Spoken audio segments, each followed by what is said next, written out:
नमस्कार दोस्तों, स्वागत है आपका इस नई श्रृंखला में जिसका नाम हमने अभी तय नहीं किया है। बहुप्रतीक्षित नारी वंदन अधिनियम संशोधन विधेयक जो कि संविधान संशोधन से जुड़ा हुआ था, वह लोकसभा में पास नहीं हो पाया। इस सूचना के तुरंत बाद ही एनडीए महिला सांसदों ने प्रिंट आउट आदि लेकर संसद भवन के बाहर प्रदर्शन आरंभ कर दिया। हर भाजपा नेता ने कांग्रेस आदि पार्टियों को महिला विरोधी बताना आरंभ किया। भाजपा समर्थक यह बता रहे हैं कि यही तो मास्टर स्ट्रोक था जो विपक्ष को 20 साल बाद समझ में आएगा, क्योंकि ये शतरंज की 4D चेस की वह चाल है जो सामान्य मानवी के समझ से परे है। अगले दिन के अखबार के लिए तैयार विज्ञापन सामग्री के लिए और ड्राफ्ट में पड़े ट्वीट को पब्लिश करने के लिए, यह जानते हुए कि बिल वर्तमान सूरत में विपक्ष की डीलिमिटेशन पर नौटंकी के कारण पास नहीं होगा, संसद का विशेष सत्र बुलाना नारी सम्मान की उत्कृष्टता है जिसे सामान्य मानवी समझ नहीं पा रहा। विपक्ष एक्सपोज हो गया। सच में क्या बात कर रहे हैं यार, इतनी बार एक्सपोज होकर तो विपक्ष की हड्डियां दिखनी चाहिए थी। नंगे तो वो कब के हो चुके हैं, है कि नहीं। एक्सपोज से याद आया कि राहुल गांधी के इस वीडियो के बाद किसी भाजपाई हिंदू की कोई प्रतिक्रिया क्यों नहीं आई। सुनिए। And this is a historical fact. This need not be argued here. Everybody knows how Indian society treated OBCs, treated Dalits, what was done to them, what was done to their women, what they were allowed to do, what they were not allowed to do, how they were blinded when they read certain documents, how metal was poured into their ears when they heard certain verses. This is a fact. कान में metal पिघलाकर डाल देते थे, OBC की आंखें फोड़ दी जाती थी। इस सब पर तो पहले हमारे जैसे राइट विंग के शेर खूब काउंटर देते थे। बड़े बड़े नाम वाले वेदाचार्य और उपनिषद वेत्ता आदि बताते थे कि ये वामपंथी नैरेटिव है, मनुस्मृति में ऐसा कुछ नहीं लिखा हुआ, तुम लोग अनुवाद का अनुवाद पढ़ रहे हो। लेकिन हाँ, मोदी जी को जादूगर कहने पर भाजपा के राजनाथ, रिजिजू सब उग्र हो गए। फिर याद आया कि भाई ये लोग तो अभी फुल ऑन अंबेडकर मोड में है। ऐसे में राहुल गांधी उनके नैरेटिव की बात करता दिखता है। यही तो है मास्टर स्ट्रोक, मुद्दा ही छीन लिया ब्रो। वैसे नारी वंदन अधिनियम का हासिल जब भी पास हो जाए, यही होगा कि प्रधान पति की परंपरा अब विधायक पति, सांसद पति के रूप में व्यापकता पाएगी। तो मोदी जी अंततः महिला सशक्तिकरण की आड़ में पुरुष समाज के लिए अच्छी व्यवस्था कर दी। यहाँ मुझे महान श्री बाबा साहेब के वो कथन याद आ गए कि महिला सांसद जब संसद से घर आएगी तो क्या पति को कहेगी कि मुझे चाय दो। कितना विचित्र होगा। मोदी जी अपने नए आदर्श श्री बाबा साहेब के विरोध में जा रहे हैं। मेरे घर में तो किसी महिला के सांसद विधायक बनने की संभावना है नहीं, अतः मैं एक सच्चे बिहारी की तरह एक महिला सांसद को खोजकर उन्हें भौजी बना लूंगा और अपने ओला उबर कैब के लिए सांसद देवर का स्टिकर बनवा लूंगा। अपनी कार हो ना हो, लेकिन भौकाल जो है वो टाइट रहना चाहिए। एक भौकाल मोदी जी ने हाल ही में टाइट कर दिया। अब मोदी जी अति पिछड़े समाज के हो गए। जन्मे तो सामान्य वर्ग में थे, फिर बैकवर्ड हो गए थोड़ा सा, और 24 वर्ष सीएम पीएम होने के बाद अब अत्यंत बैकवर्ड हो गए। मायावती जी भी दलित ही रह गई, लालू यादव आज तक बैकवर्ड है। इन्हीं कारणों से मेरी राजनीति में जाने कोई रुचि नहीं होती कि सामान्य से जब मैं ईबीसी हो जाऊंगा तो सांसद बनने का क्या लाभ। इसलिए मैं एक सांसद भौजी का देवर बन जाऊंगा। यही नहीं, और सुनिए, कुछ लोग तो यह भी लिखते पाए गए कि यदि वोट बैंक के चक्कर में यही चलता रहा तो मोदी जी कुछ दिन में स्वयं को महिला न घोषित कर दे। नारी वंदन अधिनियम। एक अन्य समाचार में अब भारत के लोग स्वयं को पुरुष होते हुए महिला या कुत्ता, बिल्ली आदि आइडेंटिफाई नहीं कर पाएंगे। भाजपा ने ही ये बिल पास किया है। Et tu Brutus. Transgender bill के बाद नारी वंदन बिल लाने से कई ऐसे विदेशी लोग भी निराश हुए हैं जो लिंग समेत महिलाओं के रेस में दौड़ लगाया करते थे। उन्हें आशा थी कि भाजपा में जब कांग्रेसी और वामपंथियों को ले लेते हैं तो सूट पहने विदेशी के लिए स्वयं मोदी जी ही आरती की थाली सजा, कभी खुशी कभी गम, उसका म्यूजिक बजाते हुए ले लेंगे पार्टी में। पर पैसे बर्बाद बहन। हालांकि आरएएस में एसटी कैटेगरी टॉपर काजल मीणा ने मोदी जी के निःशुल्क कोचिंग, निःशुल्क आवेदन, निःशुल्क हॉस्टल आदि की योजना में लगे हमारे पैसे बर्बाद नहीं होने दी। अपने मॉक इंटरव्यू में जनता की सेवा के लिए संकल्पित दिखने वाली बहन काजल मीणा ने जनता से 4 लाख ले लिए ताकि उनके बैंक अकाउंट का लोड कम हो जाए। इन्होंने मोदी जी के नारी वंदन अधिनियम को नए आयाम दिए हैं कि घर की बेटी आप घर में नहीं है जी, वो सैलरी के साथ बाहर की बेनिफिट्स भी घर में ला रही। आगे बढ़ने से पहले आप सबसे अनुरोध है कि चैनल को सब्सक्राइब कर लें और वीडियो को शेयर करते रहें। आरएएस के ही एक दूसरे मीणा अधिकारी जी ने प्रेमानंद बाबा को अंधविश्वासी कहा। वर्दी पहनकर छत के नीचे टोपी पहनकर पॉडकास्ट देना एक अलग स्तर की हीनता का बोध है। क्या है कि लौंडे अफसर जो एसआई रैंक के हैं या बिना स्टार वाले हवलदार भी रील बनाकर चैट बने फिर रहे हैं। हमें बिहारी थोड़ा लिमिट में रहिएगा। ऐसे में पिछड़े वर्ग के अधिकारी को अंबेडकर फुले के देश में पॉडकास्ट पर संतों को अपमानित यदि वो कर ही रहे तो क्या बात हो गई। ब्रह्मा जी को अपमानित करने पर फुले पर जब पीएम 7 ट्वीट कर देते हैं तो इस अधिकारी को जो दलित है, पीड़ित है, वंचित है, शोषित है, कम से कम डीजीपी तो बना ही देना चाहिए। लेंस कार्ट में हिजाब को अनुमति, बिंदी पर प्रतिबंध, ये एक न्यूज आई। पूछने पर 12 पोस्ट लिखने और मिटाने के बाद पीयूष बंसल ने माना कि माथे पर बिंदी के कारण उन्हें नमाज पढ़ते समय सर को पूरी तरह जमीन स्पर्श करने में कठिनाई होती है, जबकि जब वो हिजाब पहन लेते हैं तो बाल भी अल्लाह की इबादत में दाएं बाएं नहीं जाता। इसके साथ ही पीयूष बंसल ने अपना नया नाम यूसुफ अफजल बताते हुए कहा कि वो अपने ही जैसे एक शार्क से प्रभावित हुए हैं जिन्होंने उन्हें नमाज से इंट्रोड्यूस करवाया। एक प्लेट सेवई के चक्कर में ऐसा वीडियो बनाते मैंने बहुत कम लोगों को देखा। नमिता जी ने इस पर टिप्पणी करते हुए कहा है कि ये बात तो कंट्रोवर्शियल हो गई, इसीलिए I am out. Modi ji से प्रेरणा लेते हुए भाजपा के एक जिला पंचायत अध्यक्ष ने कहा कि कथाओं में गीता रामायण के साथ संविधान का पाठ क्यों नहीं पढ़ाते। संविधान कथा भी आवश्यक। बसपा, सपा, नगीना के नगीने आदि शौक में है कि उनके स्क्रिप्ट भाजपा वालों तक पहुंच कैसे रहे भाई।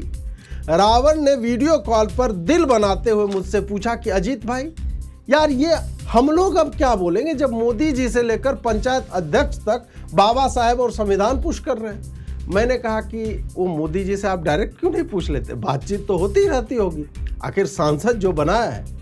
तब से रावण भाई ऐसे भागे हैं जैसे मैं कोई स्विट्जरलैंड की दलित स्कॉलर हो गया। टीसीएस नासिक ने अपना कैंपस बंद कर दिया है। वक्फ बोर्ड ने इस पर कड़ी आपत्ति जताते हुए कहा है कि भाजपा सरकार उनकी हर एक प्रॉपर्टी धीरे धीरे अपने कब्जे में करती जा रही। अच्छी बात यह है कि टीसीएस ने वक्फ के लिए अपनी नोएडा वाली प्रॉपर्टी दे दी है, जहां एचआर निदा जैसे डेडिकेटेड कर्मचारियों के लिए कंपनी एक फुल फ्रेम सेंसर वाला मिररलेस कैमरा, बढ़िया नॉइज कैंसलिंग माइक और लाइटिंग के साथ स्टूडियो भी देगी, ताकि ब्लैकमेलिंग के लिए 17.6 बिलियन कलर यूएचडी फुटेज बनाई जा सके। वक्फ ने टाटा के हिंदू मालिक को कहा कि इसके बाद भी वो नरक ही जाएंगे, पर थोड़े माइल्ड वाले। मालिकों ने रविश से फोन करके पूछा कि माइल्ड हेल कैसा होता है, तो रविश ने कहा अभी हम जिंदा हैं। जिंदा तो बस्ती के इशाक अली भी हैं, जो कफन ओढ़कर डीएम ऑफिस पहुंचे और खुद को जिंदा दिखाकर अफसरों की आंखें खोलने की कोशिश कर रहे थे। रिटायरमेंट के बाद उन्हें सरकारी कागजों में मृत पाया गया। लेखपाल ने उनकी पैतृक जमीन उन्हें मृत बताकर एक महिला के नाम दाखिल खारिज कर दी। इस पर प्रशासन ने उन्हें लताड़ लगाई कि ऐसे समय में जब नारी वंदन अधिनियम हो रहा है, मोदी जी अपील कर रहे हैं, ये इशहाक अली एक महिला को मरने के बाद जमीन तक नहीं दे रहा है और उल्टे कब्र से बाहर आ गया है, जबकि कयामत अभी हुई नहीं है। मुस्लिम भावनाओं को आहत करने का एक और मुकदमा तो इस पर लग ही जाए। साथ ही यह भी पूछा जाए कि जब वो सरकारी कागज में मर चुका है तो अभी जीवित होकर क्यों 4000 का सिलेंडर खरीदने के झंझट में पड़ना चाहता है। यदि अभी मरा रहेगा तो कुछ साल बाद तेल कोयला बनकर किसी के काम आ जाएगा। क्या पता किसी को petrol bomb banana, you never know. कौम के काम ही आ जाओ यार। आरफा जी ट्वीट लिख देंगी तुरंत। हाल ही में प्रणय रॉय एक माइक और फोन के साथ रिपोर्टिंग करते दिखे। वामपंथियों ने सिसकते हुए कहा कि अदानी भले ही उनकी कंपनी छीन ले, पर एक पत्रकार से उसकी पत्रकारिता नहीं छीन सकता। ये बात और है कि प्रणय रॉय और राधिका रॉय को अदानी ने एनडीटीवी खरीदने के एवज में उन्हें 602 करोड़ रुपए दिए। और जहां तक उनके पत्रकारिता की बात है तो दूरदर्शन कहता है हाय।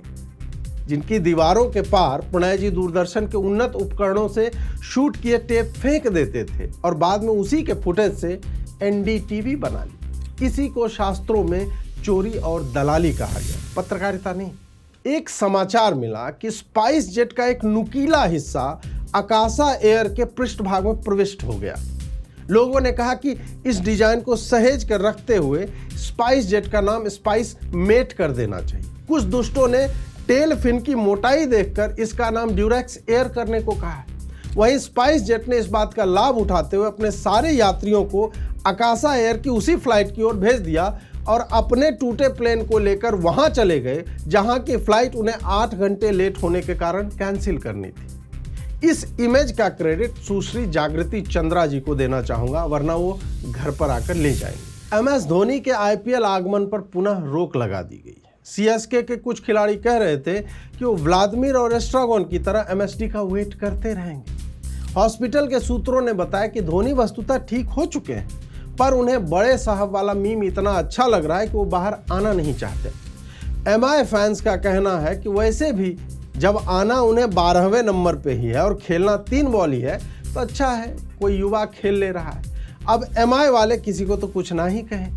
मैच जीतना है नहीं, च्युइंगम चबा चबा कर उसका हाइड्रोकार्बन बना देना है, रन बनेंगे 0। इस पांड्या से बाल रंग वालों खाली, हट ससुर। विराट कोहली ने 18वें अटेम्प्ट में IPL जीतकर अपना लोहा मनवा लिया और आजकल वो अपनी 50 के लिए खेलते दिखते हैं, ऐसा कुछ दुष्ट लोगों का मानना है। दुनिया इधर की उधर हो जाए, वो 124 की स्ट्राइक रेट से 50 जरूर मार लेते हैं।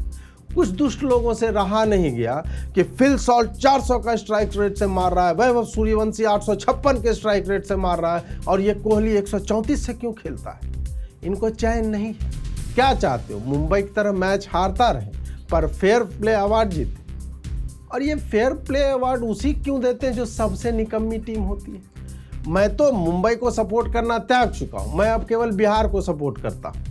अब आप कहेंगे प्रातः स्मरणीय श्री अजीत भारती जी, ब्रो बिहार की कौन सी टीम है? पटना पायरेट्स है, 3 बार की चैंपियन है लगातार वो। और जहां तक IPL की बात है, वैभव सूर्यवंशी और ईशान किशन का नाम तो सुना ही होगा, अभिषेक शर्मा का, पर वो तो बिहारी नहीं है। बिहार का सबसे कॉमन नाम है अभिषेक, इस कारण हम बिहारी मानते हैं। जय बिहार, भौजी सांसद है हमारी। आरफा जी ने एक ट्वीट के माध्यम से चिंता जताई है कि आजकल पान या खोमचे वाले मुसलमानों की जगह शिक्षित और नौकरी करने वाले मुसलमानों को टारगेट किया जा रहा है। उन्होंने ये ट्वीट TCS में निदा खान के गैंग के द्वारा हिंदू लड़कियों को सेक्स और ब्लैकमेल में फंसाने वाले मुसलमानों के बचाव में लिखा। उनका कहना है कि इससे उनकी इमेज खराब होगी और मुसलमानों को कोई नौकरी नहीं देगी। इस पर नई बाबरी मस्जिद के पुराने इमाम ने कहा कि मुसलमान नौकरी का मोहताज नहीं है, उसे अल्लाह ने पैदा किया है और मोदी उसे 5 किलो अनाज देकर पाल लेगा। बुर्का न पहनने वाली आरफा जी मुसलमानों की चिंता छोड़ दें।